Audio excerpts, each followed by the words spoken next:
جابر المجري كما هو معلوم كان تم اعتقاله على خلفية نشر صورة على صفحته الشخصية بالفيسبوك، اعتبرت أنها مسيئة للرسول، وعلى ضوءها تم الحكم عليه بالسجن لمدة 7 سنوات ونصف.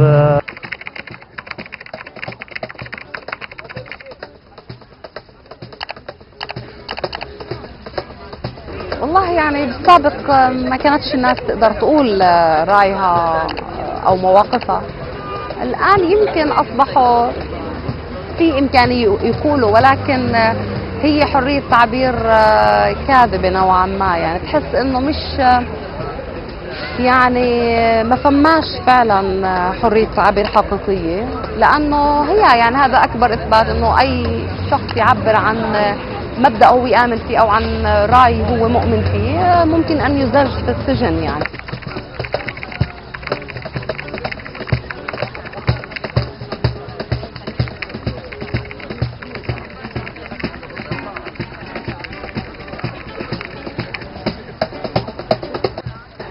في اعتقادي أنه حرية التعبير قاعدة في فترة خطيرة، ضرورة أنه التصدي والمساج وصلوا أنه ضرورة تصون حرية التعبير.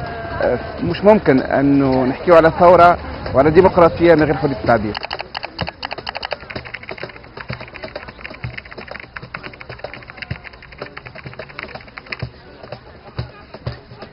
Le message pour le président, je crois on en a dit beaucoup, mais on n'espère plus rien. Lui, il était à un moment donné un activiste qui est défendeur des droits de l'homme, mais là, on ne comprend pas comment, dans le mandat d'un président qui a été aussi président de la Ligue et lui-même a souffert de tout ce qui est emprisonnement ou de tout ce qui est répression par rapport à des opinions, comment lui, il retient la grâce pour quelqu'un comme Jaber. Il y a aussi Amnesty pourrait nous aider pour les campagnes de lettres, les lettres de réconfort à la famille Jaber lui-même, parce que c'est très important pour lui, j'imagine, de sentir qu'il y a un soutien en dehors pour lui.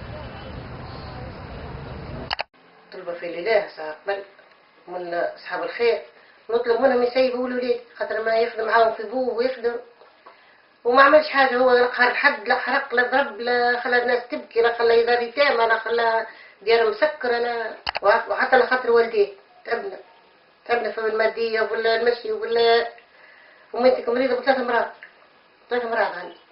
نتذكر من الحكومة يعفو عليه إن شاء الله يا ربي.